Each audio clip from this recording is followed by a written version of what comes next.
Welcome to Adip classes. दोस्तों आज का टॉपिक है हमारा सम्मति की परिभाषा। तो आज हम सम्मति की परिभाषा पढ़ेंगे। सम्मति के बारे में डिटेल से अध्ययन करने वाले हैं कि इसके बारे में पूरा डिटेल पढ़ने वाले हैं। तो दोस्तों जैसा कि आप जानते हैं भारतीय संविधान अधिनियम पढ़ रहे हैं। हमने ज़्यादा से ज़्यादा टॉपिक अपलोड कर दिए हैं अपने चैनल पर और आपने देखे भी होंगे। और अगर आपको इससे हेल्प मिल रही है पढ़ने में तो आप हमें कमेंट करिए, हमारे साथ बने रहिए। हम आपको और भी वीडियोज़ इसके आगे प्रोवाइड कराते रहेंगे। तो चलिए देखते हैं। आज का टॉपिक है हमारा सम्मति की परिभाषा। सम्मति क्या होती है?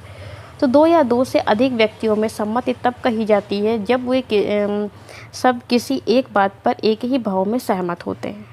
एक बार फिर से देखते हैं। दो या दो से अधिक व्यक्तियों में सम्मति तब कही जाती है जब वे सब किसी एक बात पर एक ही भाव में सहमत होते हैं, तो वहाँ सम्मति होती है। जैसे व्यक्ति ए और बी, व्यक्ति ए व्यक्ति बी किसी बात पर सहमत हैं तो उसे सम्मति कहते हैं। दो व्यक्ति किसी वस्तु या व्यक्ति के बारे में संविदा कर लेते हैं, लेकिन नाम में समानता होने के कारण पक्षकारों को धोखा हो जाता है, क्योंकि पक्षकार वह चीज़ें दिमाग में रखता है जो कि वास्तव में नहीं है। तो ऐसी स्थिति में सम्मति के अभाव में संविदा का निर्माण नहीं हो सकता है। ये इसका उदाहरण था।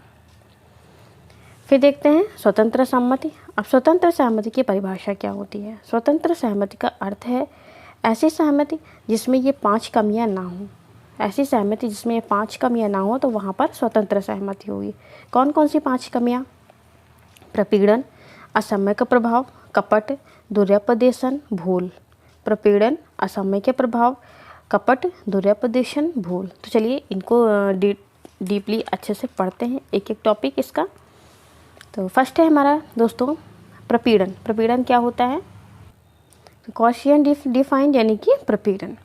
जब किसी व्यक्ति से कोई ऐसा करार कराया जाए, किसी व्यक्ति से ऐसा एग्रीमेंट कराया जाए या करार कराया जाए या कोई ऐसा कार्य करने की धमकी दी जाए जो भारतीय दंड संहिता के खिलाफ हो, उसे प्रपीड़न कहते हैं। जब किसी व्यक्ति से कोई ऐसा कार्य कराया जाए या कोई ऐसा कार्य करने की धमकी दी जाए जो भारतीय दंड संहिता के खिलाफ हो, उसे प्रपीड़न कहते हैं। प्रपीड़न यानी उत्पीड़न शब्द का अर्थ जबरदस्ती होता है, लेकिन अधिनियम ने इसे निम्न रूप में परिभाषित किया है। भारतीय दंड संहिता निश्चित कोई कार्य करना या करने की धमकी देना, अवैधानिक तरीके से किसी की संपत्ति को हड़प लेना या हड़पने की धमकी देना, ये हमारा प्रपीड़न है। प्रपीड़न की परिभाषा और इसको डीपली डिस्क्राइब किया गया है। नेक्स्ट आता है दोस्तों हमारा असम्यक प्रभाव, असम्यक असर भी जिसे कहते हैं। तो असम्यक असर की परिभाषा देखते हैं। संविदा असम्यक असर द्वारा उत्प्रेरित कही जाती है, जहां दो पक्षकारों के बीच संबंध ऐसे हैं कि उनमें से एक पक्षकार दूसरे पक्षकार की इच्छा पर अधिकार करने की स्थिति में है। इस स्थिति का उपयोग दूसरा पक्षकार फायदा पाने के लिए करता है।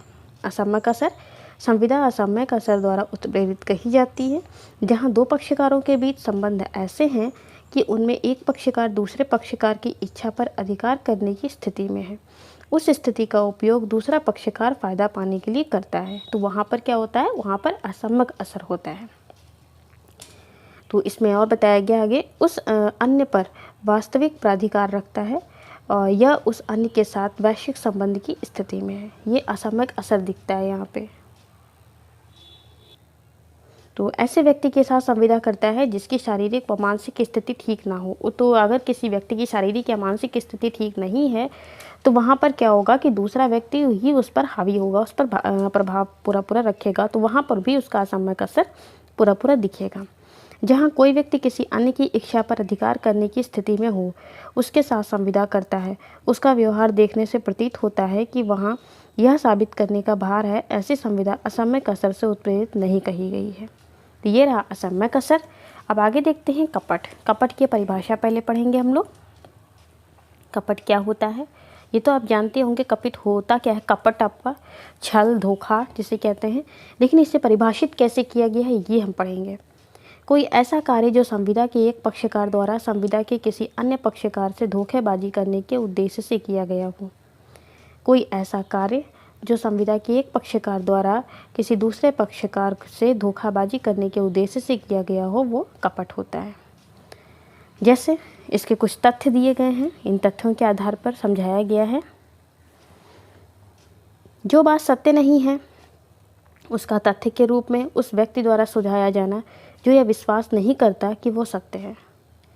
किसी तथ्य पर विश्वास रखने वाले व्यक्ति द्वारा उस तथ्य की सच्चाई छिपाना। कोई वचन जो उसका पालन ना करने के उद्देश्य से किया गया हो। कोई ऐसा वचन जो उसका पालन ना करने के उद्देश्य से किया गया हो। किसी से धोखा करना। कोई ऐसा कार्य जिसका कपटपूर्ण होना विधि विशेषता घोषित करे। फिर इसका स्पष्टीकरण दिया गया है कपट का, तर इसको पढ़ लेते हैं।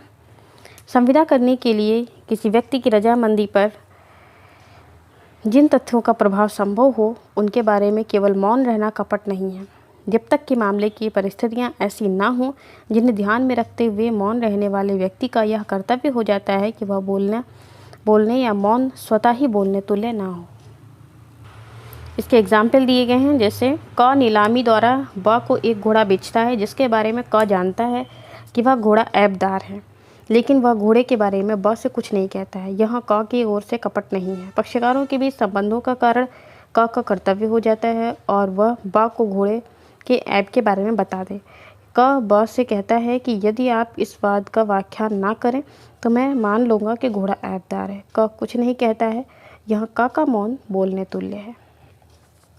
तो यहाँ पर ये हमने कपट पढ़ा और कपट को डिफाइन किया अच्छे से। अब पढ़ते हैं दोस्तों दुर्व्यापदेशन। ये लास्ट टॉपिक हमारा एक और बचा है, दुर्व्यापदेशन और भूल जो बचे थे दो। तो भूल तो आप जानते ही हैं, दुर्व्यापदेशन यहाँ डिस्क्राइब किया गया है, ये पढ़ लेते हैं।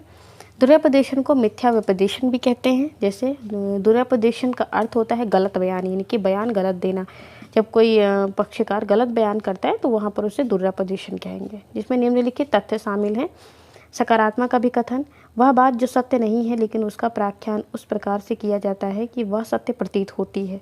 लोग उस पर विश्वास भी करते हैं। सकारात्मक अभिकथन, जो बात सत्य नहीं है उसको इस प्रकार कहा जाए कि वो सत्य प्रतीत होती है और लोग उस पर विश्वास करते हैं। कर्तव्य का कोई उल्लंघन, कोई ऐसा कर्तव्य जो धोखा देने के उद्देश्य के बिना उस यानी कि किसी व्यक्ति को फ़ायदा पहुंचाए, जिससे उस व्यक्ति का प्राधिकार के अधीन दावा करने पर प्रतिकूल प्रभाव पड़े। तो ये हमारा टॉपिक रहा दुर्व्यापदेशन। दोस्तों वीडियो थोड़ा लंबा है क्योंकि हमने इसमें बहुत से टॉपिक डिस्क्राइब किए हैं, यानी कि इसके अंदर जितने भी हैं। पहले तो हमने इसका पढ़ा कि संविदा यानी कि सम्मति क्या होती है, फिर सम्मति की स्वतंत्र सम्मति क्या होती है, और स्वतंत्र सम्मति के पूरे टॉपिक हमने पढ़े, इसको डिस्क्राइब किया। प्रपीड़न, असमय कसर, इनकी जो कमियाँ हैं 5, कपट, दुर्व्यापदेशन और भूल को।